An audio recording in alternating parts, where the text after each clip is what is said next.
Nagbabalik po ako ng hirit, mga kapuso. Usap-usapan ng buong bayan ngayon ang mga inilabas sa pahayag ni dating Congressman Zaldico tungkol sa mga alegasyon laban sa kanya. Sana po ay hindi nila ako mapatay bago ko mailabas ang lahat. Ginawa ko lang ang utos sa akin, pero ngayon, handa na akong harapin ang lahat. Ginagamit ng administrasyon ang buong resources ng bansa para tumahimik ako. Sabi nga nila, there's a lot to unpack dyan sa mga sinasabing yan. Ang mainit na usapin na yan, pag-uusapan natin dito sa Isyu ng Bayan. At para himayin ang issue na ito, makakasama po natin ngayong umaga, Assistant Professor ng National College of Public Administration and Governance ng University of the Philippines, Attorney Alder Del Lloro. Good morning, Attorney. Welcome back sa Unang Hirit. Maraming salamat sa pagpapaunlak. Unahin po natin yung paglalabas sa pahayag ni Zaldico. Kayo ba'y nagulat na bigla siyang naglabas ng ganitong statement and in social media? Hindi na ako nagulat na lumabas si former Congressman Zaldico.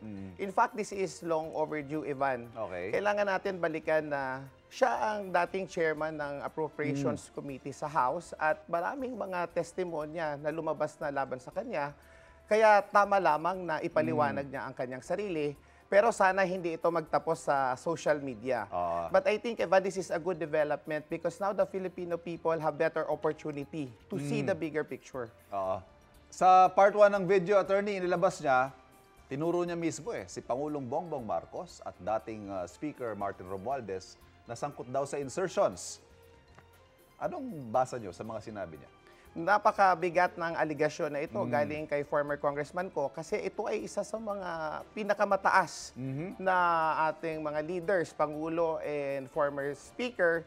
Pero kinakailangan natin tandaan na it is a basic tenet of due process na ang mga inaakusahan ay magkaroon ng pagkakataon na ipaliwanag ang kanilang sarili. Kaya ang hinihiling natin dito, sana ang mga aligasyon hindi lamang magtapos sa social media at sa tamang forum ito dalhin.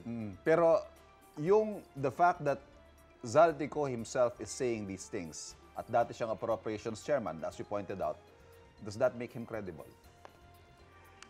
Credible, questionable, kailangan itong tingnan, pero maaaring may katotohanan ang ilan sa kanyang mga sinasabi. Kasi yung Again, sinasabi, personal knowledge daw yes, because hindi natin maiaalis ang katotohanan na sangkot siya doon, nasa loob siya, may personal knowledge siya dito.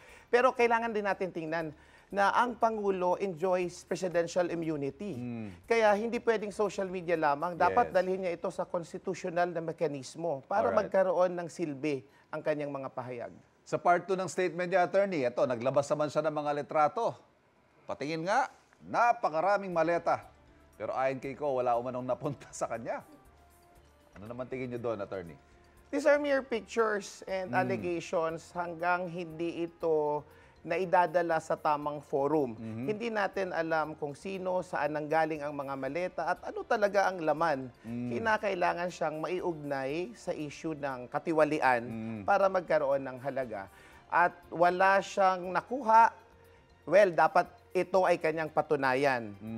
Kaya hinihiling na sana umuwi at makilahok si dating congressman ko sa investigasyon. Attorney, ang hamon sa kanya ng Malacanang, umuwi at panumpaan yung kanyang mga sinasabi.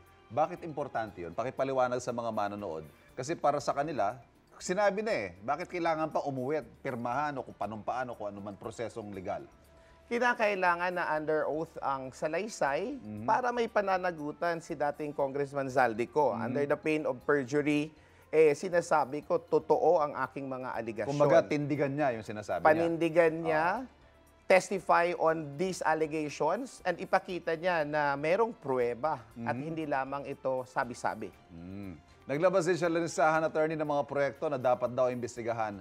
Sa pananaw na legal perspective, pwede ba magamit na ebidensya itong mga inilalabas niya sa social media? Tulad halimbawa niyan, yan daw yung mga proyekto na pina-insert daw ng Pangulo.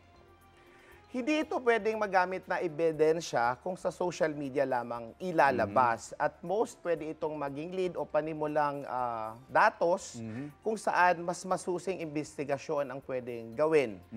Kailangan i-corroborate kasi ito, Ivan, sa mga records ng COA findings, sa kontrata at sa budget mismo, makita ano nga ba ang koneksyon ng listahan na ito.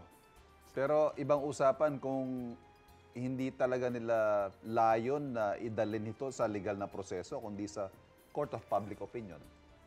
Ito ang mahirap dito kasi kung hinahanap natin yung katotohanan, kung hinahanap natin na ang pananagutan, dapat sa tamang forum at hindi lamang ito mauwi na isang political discourse. Or social media war. Or social media war. Pagandahan na lang ng post. Ito naman, attorney, ano naman masasabi ninyo sa timing nung paglalabas ng video?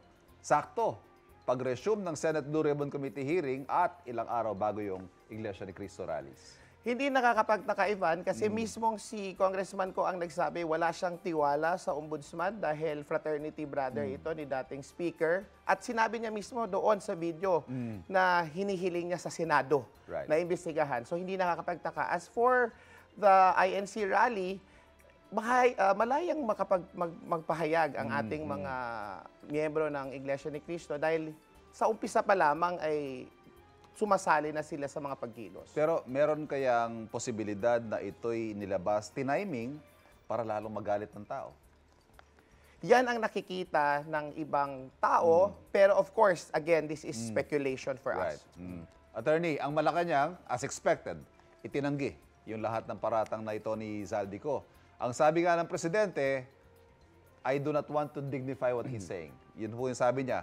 Sa tingin niyo, ano ba dapat maging hakbang ng Malacanang dito, moving forward? May ganitong allegations against the President himself, what should the palace do? Totoong may pagtanggi ang Malacanang, pero maliwanag, hindi ito nanggaling sa Presidente. Kaya nagkakaroon ng agam-agam. Para sa akin bilang Chief Executive, tungkulin na Presidente na bigyan ng malinaw, klaradong statement. Hindi ako kasangkot dito. Ito ang inaantay kasi nakikita natin yung epekto sa ekonomiya kung ang Presidente ay walang categorical na paninindigan dito sa issue na ito. So, categorical, no, that is not true. Ganyan. Categorical declaration, the Filipino people deserve the clarity, honesty, and decisiveness from the President. Okay. Ito naman, pag-usapan natin, attorney, yung pagbabalik ng Senate Blue Ribbon Committee hearing, mas marami pang lumutang ng mga pangalan ng senador, nakatanggap daw ng kickback, flood control projects. Ano naman reaksyon niyo dito? Hindi na nakakapagtaka na mas marami pang senador ang may dagdag kasi lumawak na ang investigasyon. Mas marami ng ebidensya tayong nakikita. Pero ang paningin ko dito, ang mas importante, nasaan na ang small committee and bicameral reports? Nasaan na ang kumpletong listahan ng insertion para magkaalaman na ang taong bayan nag-aantay ng buong katotohanan. At kasama dito yung transparency sa mga dokumento na sana ay makita natin. Ito, sa dami ng nangyayari sa issue ng bayan na ito, attorney, iba-ibang panig yung lumalabas, yung mga chat group natin, yung mga small groups natin, yan ang usapan Panigurado, lahat tayo may opinion. Pero attorney, ano ho bang gusto nyong iwang mensahe sa mga kababayan natin kung paano natin dapat tignan itong mga developments na ito? Sa gitna ng napakaraming paratang, madaling malito ang taong bayan. Kaya kinakailangan tayo maging mulat at mapanuri. Kinakailangan natin ang civic engagement more than ever, na ang tao dapat may pakialam, makibahagi at patuloy na hanapin ang katotohanan. The Filipino people deserve better. Tsaka hindi dahil akma sa iyong paniniwala, ayun na ang totoo. Attorney, di ba? Parang kasi lalo na ngayon, may tangka, may talagang sinasadya ng ilang kampo na lituhin ang taong bayan. Kaya mahalaga po na tayo maging mapanuri tulad na nabanggit ni Attorney at tignan ang maraming aspeto ng isyong ito. Attorney Alder Del Oro, sir, thank you very much. Maraming salamat sa paghimay sa isyu ng bayan. At mga kapuso, hindi po natin titigilan ang mainit na isyu ng bayan na ito. Babantayan natin ang katiwalian hanggang sa may managot. Magbabalik po ako ng hearing. Ikaw, hindi ka pa nakasubscribe sa GMA Public Affairs YouTube channel? Bakit? Mag-subscribe ka na, dali na, para laging una ka sa mga latest kwento at balita. I-follow mo na rin ang official social media pages ng Unang Hirit. Salamat, Kapuso.